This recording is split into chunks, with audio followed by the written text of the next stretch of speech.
충격적인 소식입니다. 한강에 징그러운 생명체가 발견되었다고 하는데요. 그 생명체를 취재하기 위해 CCTV 기자가 한국을 방문했습니다. 무슨 사연인지 시작해 보겠습니다. 안녕하세요. 저는 중국의 CCTV 방송국의 취재기자 왕린입니다. 처음 한강에 대한 이야기를 들었을 때는 그저 과장된 홍보 문구라고만 생각했어요.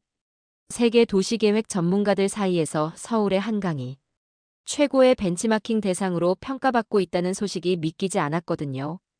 하버드 도시설계학과 교수들이 직접 서울을 찾아와 연구를 진행하고 유럽의 여러 선진국 도시 계획자들도 매년 한강을 분석하기 위해 방문한다고 합니다. 그만큼 한강은 세계적으로 높은 평가를 받고 있는 공간이라는데 과연 그 말이 사실일까 의심이 들었습니다. 우리 양쯔강은 5천년 중국 문명의 발상지이자 아시아 최대 강이지만 공장 폐수와 생활 오염물질로 인해 심각하게 병들어가고 있어요. 지난 몇 년간 저는 이 문제를 집중적으로 취재해왔고 양쯔강의 오염 실태를 기록하며 마음이 무거웠습니다.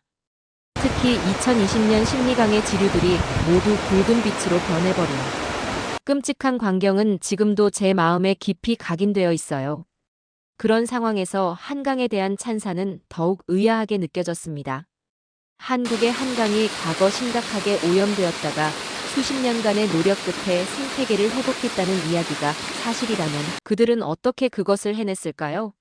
저는 양쯔강의 미래를 위한 해답을 찾고 싶었고 그 진실을 직접 확인하기 위해 서울행 비행기에 오르기로 결심했습니다. 출발 전 중국 SNS에 퍼진 글들이 눈에 들어왔어요. 한국은 중국인을 싫어한다. 중국인 관광객이 한국에서 차별받았다는 내용이었죠. 중국 내 혐한 정서가 점점 커지고 있었고 많은 중국인들이 한국 방문을 꺼리고 있었어요. 저도 솔직히 걱정됐습니다. 환경 전문가로서 가는 것이지만 한국에서 차가운 시선을 받게 될까봐 두려웠죠. 하지만 양쯔강을 살리기 위한 해답을 찾고 싶다는 열망이 더 컸습니다. 수질 검사 보고서를 매일 보며 느끼는 무력감에서 벗어나고 싶었고 한강이 정말로 변화했다면 그 비결을 배워와야 했어요. 제 동료 샤오홍에게 연락해 함께 가자고 제안했습니다. 처음에는 망설이던 그녀도 결국 동의했어요. 서울행 비행기표를 예매하며 저는 양쯔강과 한강이 만들어낼 새로운 이야기를 기대했습니다. 솔직히 말하면 한강의 명성이 과장되었다고 생각했고 그것을 증명하고 싶기도 했어요. 수천 년의 역사를 가진 우리 양쯔강보다 작은 한강이 어떻게 세계적인 모범 사례가 될 수 있을까요? 그리고 무엇보다 그 한강에서 제가 목격하게 될 이상한 생물체의 존재는 제 여정을 완전히 다른 방향으로 이끌게 될 거라곤 상상도 못했습니다. 인천국제공항에 도착했을 때 저는 긴장감에 어깨가 뻣뻣했어요. SNS에서 읽었던 수많은 부정적인 이야기들이 머릿속을 맴돌았습니다. 하지만 그와 동시에 환경부 기자로서의 사명감도 있었어요. 양쯔강을 살리기 위해서라면 불편한 시선쯤은 견딜 수 있다고 스스로를 다독였습니다. 장황, 공항 너무 크지 않아? 샤오홍이 입을 다물지 못하고 주변을 둘러보며 말했어요. 정말 인천공항은 제가 상상했던 것보다 훨씬 더 넓고 깨끗했습니다. 하지만 그만큼 복잡했고 여러 층으로 나뉜 공항 내부에서 우리는 금세 길을 잃고 말았어요. 영어로 된 안내판을 이리저리 살피던 중 갑자기 누군가 다가왔습니다.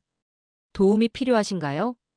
공항 직원으로 보이는 젊은 남성이었고 서툴렀지만 영어로 천천히 설명해 주었어요. 더 놀라운 건 그가 우리가 필요한 곳까지 직접 안내해 주었다는 거예요. 중국에서는 상상하기 힘든 일이었습니다. 호텔에 체크인한 후 저는 서울의 첫 인상을 느끼기 위해 근처 거리를 산책하기로 했어요. 한강이 보이는 거리를 걷던 중 갑자기 중국 본사에서 긴급 환경 보고서 작성 요청 메시지가 왔습니다. 시간이 촉박했고 근처에 보이는 카페로 들어가 노트북을 펴고 작업을 시작했어요. 꽤 복잡한 작업이라 한참 집중하고 있는데 갑자기 배가 아파 화장실에 가야 할 상황이 되었습니다. 노트북과 가방을 어떻게 해야 할지 고민되었어요. 중국에서는 잠시라도 자리를 비울 때 항상 귀중품을 챙겨야 했으니까요. 주변을 살펴보니 많은 사람들이 노트북과 가방을 테이블에 그대로 두고 자리를 비우고 있었습니다. 한 대학생으로 보이는 젊은이는 심지어 지갑과 휴대폰까지 테이블 위에 놓고 음료를 사러 간 상태였어요. 망설이던 저는 용기를 내어 노트북과 가방을 그대로 둔 채 화장실로 향했습니다. 하지만 마음은 불안했어요. 화장실에서 돌아오니 다행히 제 물건은 그대로였습니다. 그런데 더 놀라운 일이 옆 테이블에서 벌어졌어요. 한 손님이 지갑을 깜빡하고 자리를 떠났는데 다른 손님이 이를 발견하고 직원에게 전달하는 모습을 목격했습니다.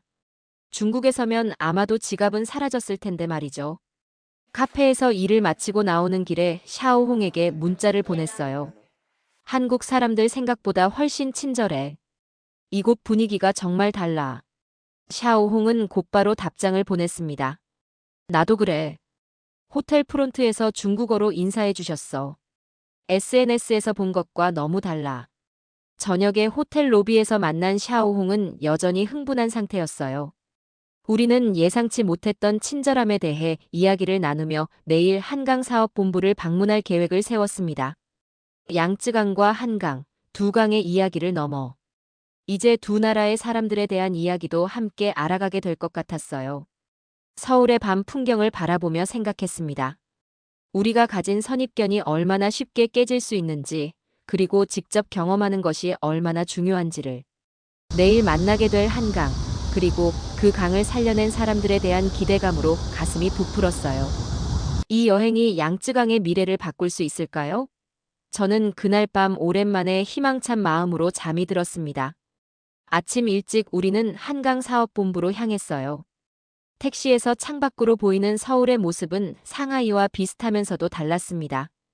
고층 빌딩들 사이로 보이는 강줄기, 그리고 강변을 따라 조성된 울창한 녹지가 특히 인상적이었어요. 상하이에서는 볼 수 없는 모습이었죠. 우리 양쯔강도 언젠가 저렇게 될 수 있을까? 창문에 얼굴을 바짝 붙인 샤오홍이 물었어요. 저는 희망적인 대답을 해주고 싶었지만 아직 한강의 역사를 제대로 알기 전이었기에 조심스러웠습니다. 한강사업본부에 도착하자 생태보전 팀장이 우리를 반갑게 맞이했어요. 왕린 씨, 샤오홍 씨, 멀리서 오시느라 고생 많으셨습니다. 한국어에 중국어 인사말을 섞어 건네는 그의 모습에 긴장감이 조금 풀렸습니다. 회의실에 들어서자 벽면 가득 한강의 과거와 현재 사진이 전시되어 있었어요. 1970년대 한강의 모습은 충격적이었습니다. 회색빛 오염된 물, 강변의 쓰레기, 악취가 느껴질 것 같은 사진들이었어요. 마치 지금의 양쯔강 일부 구간을 보는 듯 했습니다. 1960년대부터 급격한 산업화로 한강은 심각하게 오염되었습니다. 박 팀장이 설명을 시작했어요. 공장 폐수, 생활하수가 처리되지 않은 채 그대로 유입되었습니다. 물고기가 떼죽음을 당했고 악취가 심해 시민들이 강변에 가까이 가기도 힘들었습니다. 그의 설명은 계속되었어요. 1988년 서울올림픽을 앞두고 대대적인 한강 종합개발 계획이 실시되었고 2000년대 들어서는 생태 보전에 초점을 맞춘 한강 르네상스 프로젝트가 진행되었다고 합니다. 수질 개선과 함께 강변 생태계를 복원하는 작업이 꾸준히 이루어졌다고 해요. 오후에 박민호 팀장은 우리를 여의도 한강공원으로 안내했습니다. 사무실에서 들은 이론적인 내용을 실제로 확인하는 시간이었죠. 차에서 내리자마자 느껴지는 맑은 공기와 새들의 지저귀이 저를 반겼어요. 강변을 따라 걸으며 여유롭게 자전거를 타는 시민들, 돗자리를 펴고 소풍을 즐기는 가족들, 조깅을 하는 사람들을 볼 수 있었습니다.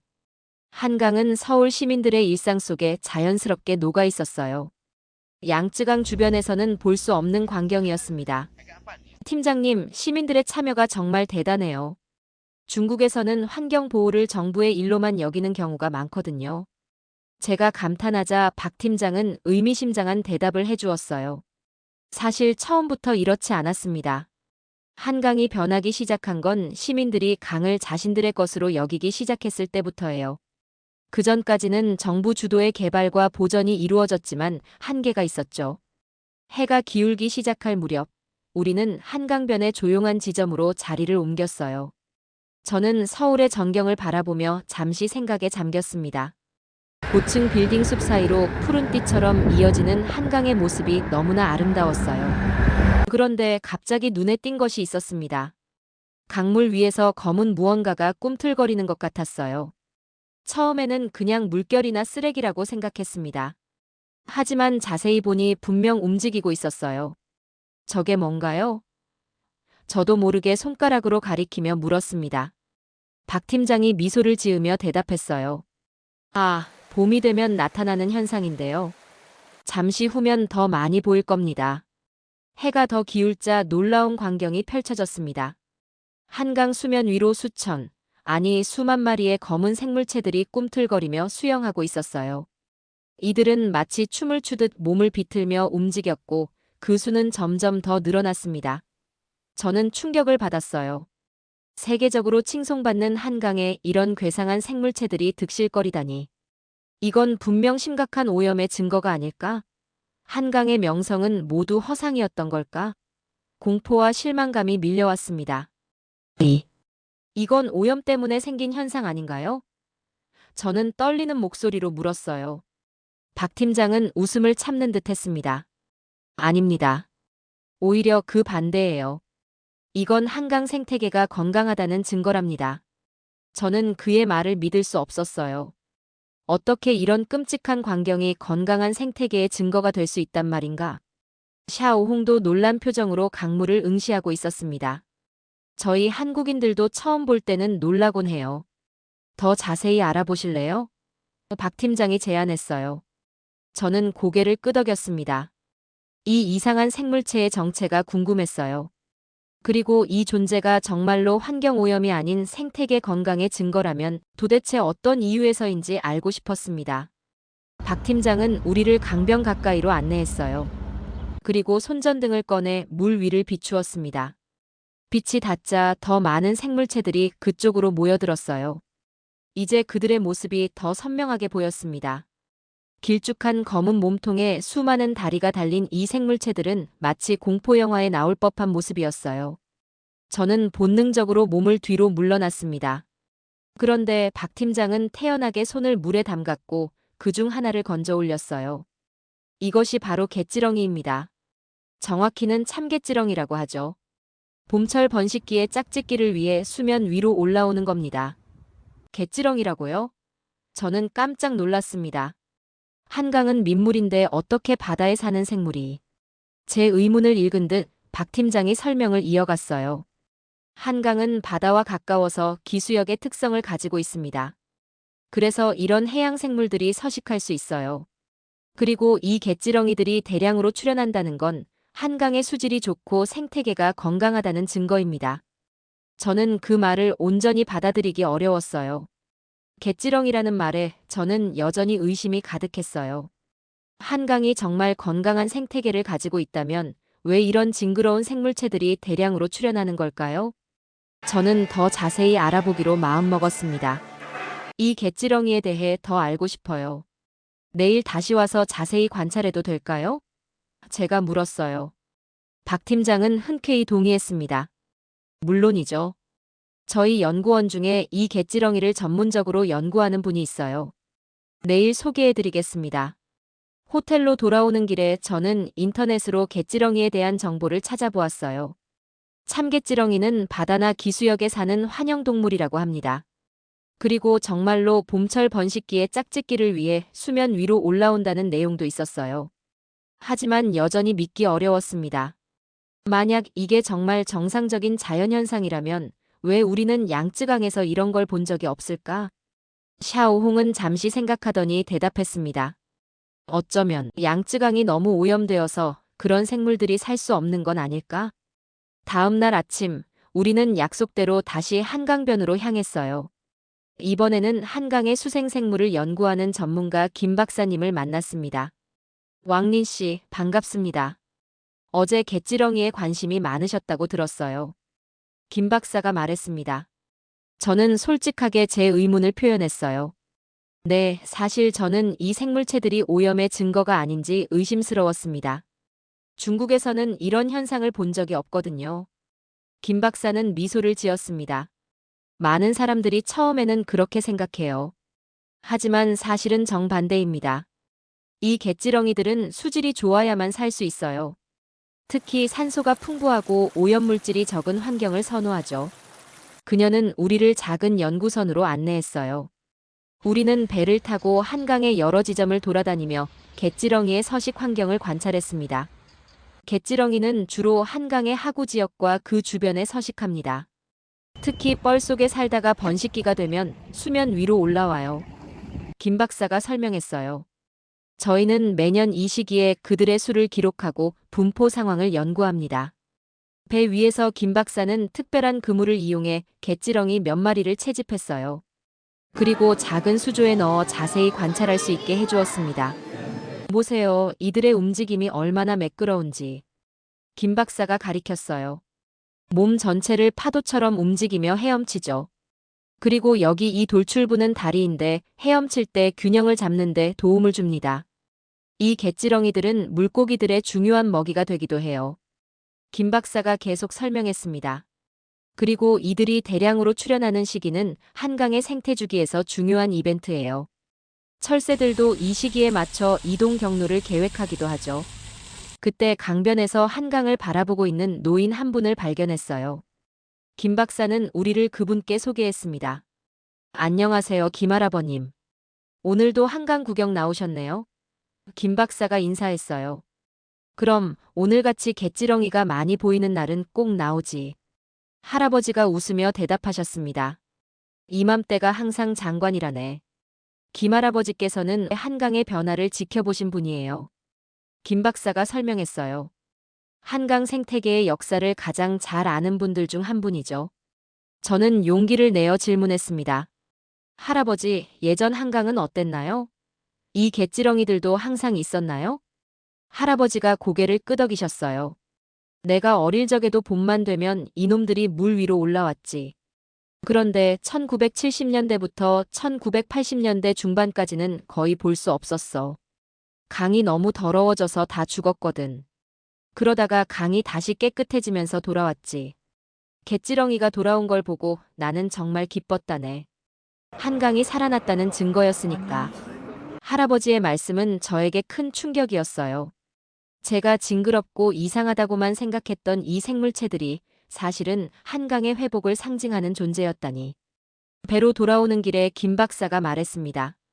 갯지렁이는 한강 생태계의 중요한 부분이에요. 바닥에 유기물을 분해하고 물고기들의 먹이가 되고 또 그들의 행동은 우리에게 수질 상태를 알려주죠.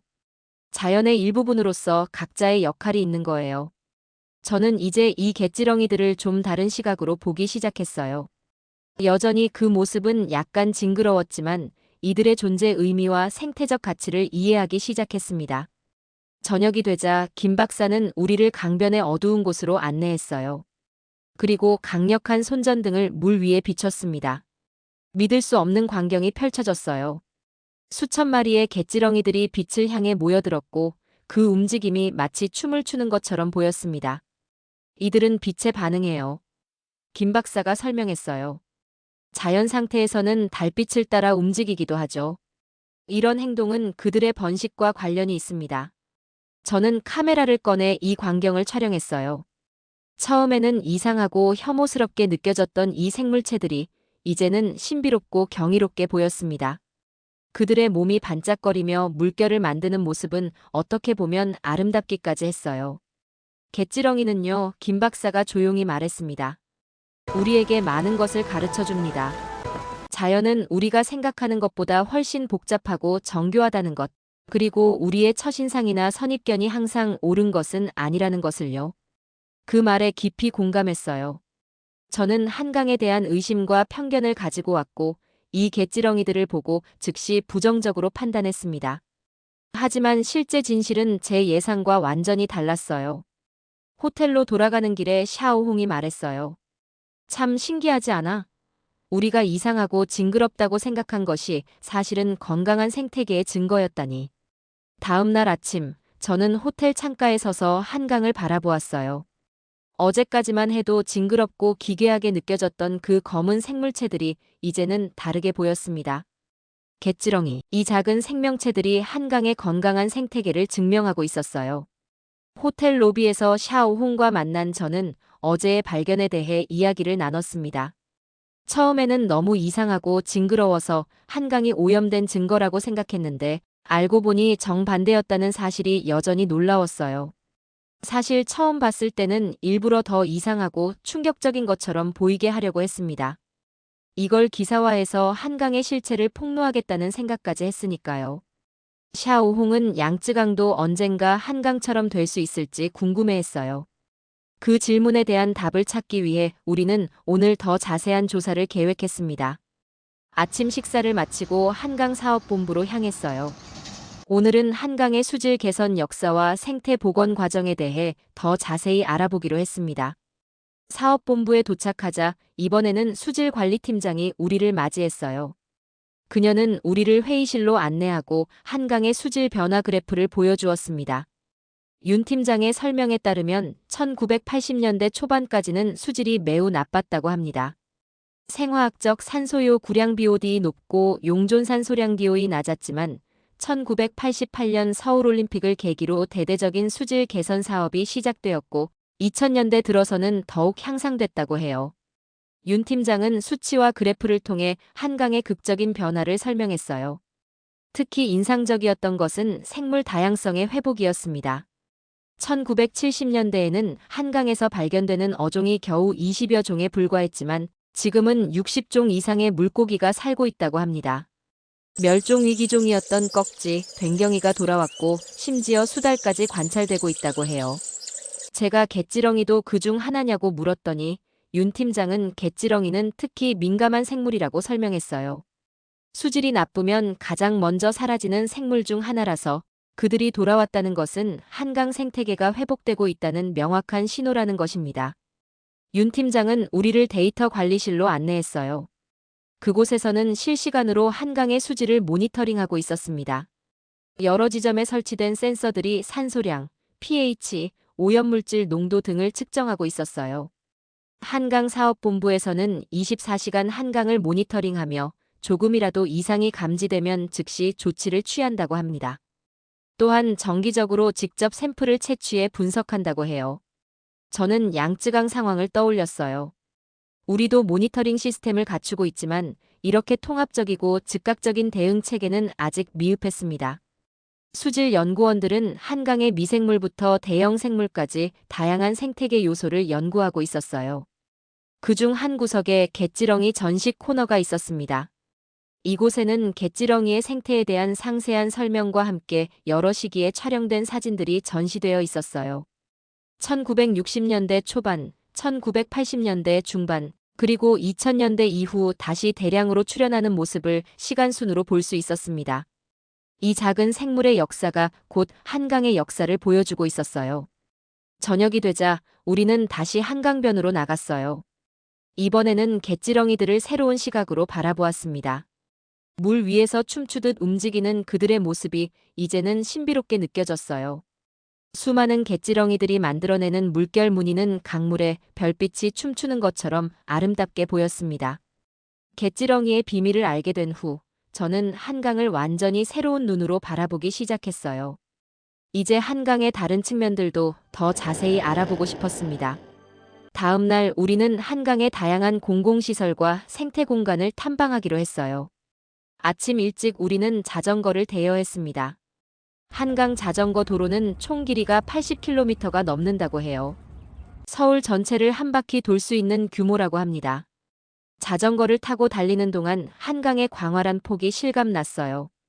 특히 어느 지점에서는 강폭이 1.2km에 달한다고 했습니다. 양쯔강에 비하면 작은 규모지만 도시 중심부를 가로지르는 강으로서는 놀라울 정도로 넓었어요. 중간에 멈춰선 전망대에서 바라본 풍경은 압도적이었습니다. 강 양쪽으로 고층 빌딩들이 늘어서 있고 그 사이로 푸른 공원과 산책로가 이어져 있었어요. 양쯔강 주변의 개발 위주 경관과는 완전히 달랐습니다. 오후에는 뚝섬 한강공원으로 이동했어요. 이곳에는 수상 스포츠 센터가 있어 시민들이 카약, 윈드서핑 등을 즐기고 있었습니다. 가장 인상적이었던 것은 이 모든 시설이 무료거나 매우 저렴한 비용으로 이용 가능하다는 점이었어요. 공공성과 접근성이 매우 뛰어났습니다. 해가 지는 무렵에는 선유도 공원을 방문했어요. 이곳은 예전에 정수장이었다가 공원으로 재탄생한 곳이라고 합니다. 콘크리트 정수시설을 그대로 살려 디자인된 공원은 독특한 분위기를 자아내고 있었어요. 도시 계획과 환경, 역사가 어우러진 공간이었습니다. 이날 하루 동안 본 한강의 모습은 제가 처음 기대했던 것과는 완전히 달랐어요. 단순한 물길이 아니라 도시와 자연이 조화롭게 공존하는 생활 공간이었습니다. 갯지렁이처럼 처음에는 이상하게 느껴졌던 것들이 알고 보니 한강만의 독특한 생태계와 문화를 만들어내고 있었어요. 호텔로 돌아오는 길에 저는 생각했습니다. 한강의 진정한 가치는 외형적인 아름다움이나 규모가 아니라 도시와 자연, 사람이 어떻게 공존할 수 있는지를 보여주는 생생한 사례라는 점이었어요. 그리고 이것은 양쯔강의 미래를 위한 소중한 교훈이 될 수 있을 것 같았습니다. 샤오홍과 저는 호텔 라운지에서 오늘 본 것들에 대해 이야기를 나눴어요. 한강을 따라 펼쳐진 자전거 도로, 수상 스포츠를 즐기는 시민들, 그리고 역사적 시설을 재활용한 공원까지. 이 모든 것들이 어떻게 양쯔강에 적용될 수 있을지 상상해 보았습니다. 서울에서의 시간이 얼마 남지 않았다는 생각에 저는 마지막 날을 더욱 소중하게 보내고 싶었어요. 아침 일찍 일어나 한강변으로 나갔습니다. 이제는 갯지렁이들도 많이 보이지 않았어요. 그들의 짧은 번식기가 거의 끝나가고 있었던 겁니다. 오전에 우리는 한강사업본부에서 마지막 미팅을 가졌어요. 1990년대까지는 한강 정화 사업이 대부분 정부 주도로 진행되었다고 합니다. 하지만 2000년대 들어 시민들의 자발적 참여가 늘어나면서 변화의 속도가 빨라졌다고 해요. 현재 한강 시민 모니터링단에는 5,000명이 넘는 자원봉사자들이 참여하고 있다고 합니다. 그들은 정기적으로 한강의 수질과 생태계를 관찰하고 문제가 발견되면 즉시 보고한다고 해요. 또한 학교와 연계한 환경교육 프로그램도 활발히 운영되고 있었습니다. 매년 수십만 명의 학생들이 한강에서 생태학습을 하고 그 과정에서 자연스럽게 환경 보호의 중요성을 배운다고 해요. 아이들이 자라서 어른이 되면 그들은 당연히 한강을 보호해야 한다고 생각하게 된다는 것이었습니다. 오후에는 우리를 송파구에 있는 한 초등학교로 안내했어요. 그곳에서는 한강 생명 지킴이 프로그램이 진행 중이었습니다. 20여 명의 초등학생들이 직접 물 샘플을 채취하고 간단한 수질 검사를 하는 모습을 볼 수 있었어요. 학교 방문을 마치고 우리는 마지막으로 잠실 한강공원을 찾았어요. 해질 무렵의 한강은 더욱 아름다웠습니다. 강물에 반사된 석양이 붉게 물들어 있었고 조금씩 켜지기 시작한 도시의 불빛들이 물결 위에서 반짝였어요. 벤치에 앉아 저는 지난 며칠간의 경험을 정리해 보았습니다. 처음에는 한강의 명성이 과장되었다고 의심했고 갯지렁이라는 이상한 생물체를 보고 한강의 부정적 측면을 부각시키려 했어요. 하지만 점차 알아갈수록 한강의 진정한 가치를 깨닫게 되었습니다. 한강은 단순한 자연 경관이 아니라 도시와 자연, 사람이 어떻게 공존할 수 있는지를 보여주는 살아있는 교과서였어요. 심각한 오염에서 회복되어 생명이 돌아오고 시민들의 일상 속에 녹아든 모습은 양쯔강의 미래에 대한 희망을 보여주었습니다.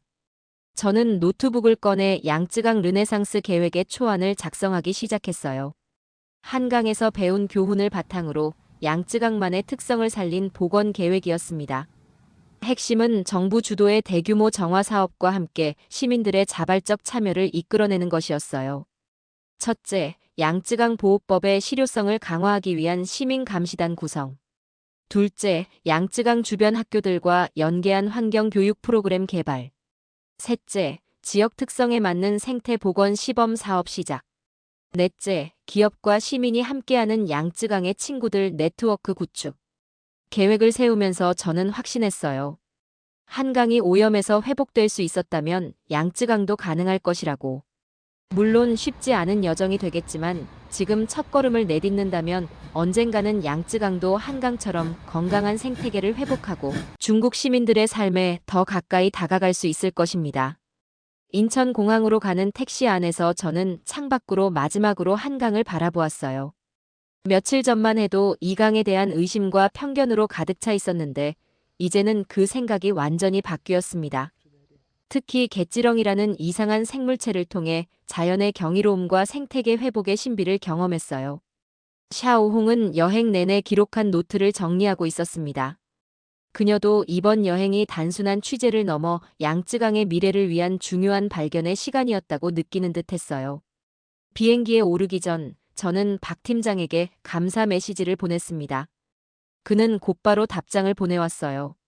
한국과 중국의 강이 함께 건강해지길 바란다는 따뜻한 메시지였습니다.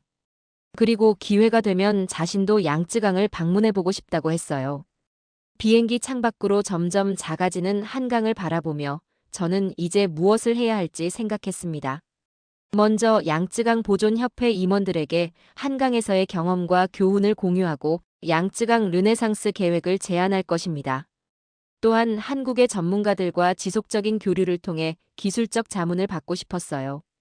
무엇보다 중요한 것은 시민들의 인식을 바꾸는 일이었습니다.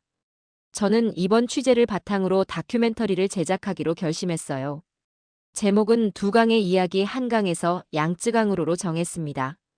이 다큐멘터리를 통해 갯지렁이 같은 작은 생물들이 어떻게 강의 건강함을 보여주는지, 그리고 시민들의 참여가 얼마나 중요한지 알리고 싶었어요.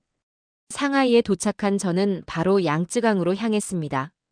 지금의 양쯔강은 여전히 탁하고 오염되어 있었지만 저는 다른 시선으로 바라볼 수 있었어요. 언젠가 이 강에도 갯지렁이들이 돌아오고 시민들이 강변에서 여유롭게 시간을 보내는 날이 올 것이라고 믿게 되었습니다. 첫 번째 회의에서 제 제안은 예상보다 긍정적인 반응을 얻었어요. 특히 갯지렁이 이야기는 많은 사람들의 흥미를 끌었습니다. 우리도 양쯔강에서 비슷한 생물들을 찾아보자는 의견도 나왔어요. 몇 주 후, 저는 작은 팀을 이끌고 양쯔강 하류의 생태 조사를 시작했습니다.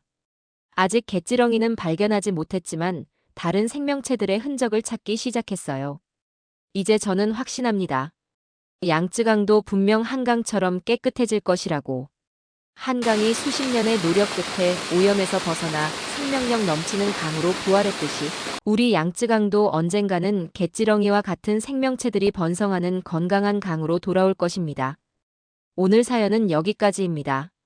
과연 양쯔강이 한강처럼 깨끗해질 수 있을지 의문이 듭니다. 감동포착 시청해주셔서 감사합니다.